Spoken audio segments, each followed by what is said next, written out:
हाँ, ये देखिए अभी बकरे को सेंग दाना खिलाने वाले हैं अल्हम्दुलिल्लाह। ये देखो बकरा सेंग दाना खाएगा। यूसुफ भाई हमारा साले साहब खिला रहे बकरे को सेंग दाना।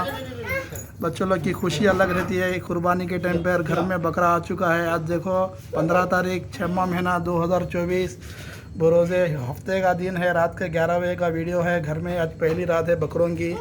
ये दो बकरे देखो माशाल्लाह आ चुके हैं, सेंग दाना खा रहे। बच्चों लोग खिला रहे सेंग दाना। ये बच्चों लोग खुशी बना रहे। बच्चे लोग घर में कुर्बानी की एक अलग ही खुशी रहती है बच्चों लोग की बकरों को देखकर। देखिए गाइस हमारे बच्चों लोग माशाल्लाह खुशी बना रहे। बकरीद का बकरा आने के बाद घर में आज पहली रात है बकरों की घर में।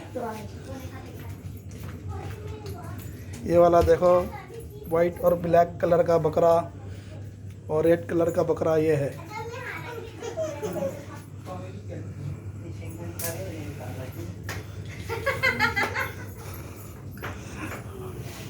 ये तो भाई शेंगदाना खा रहा है वो निकाला।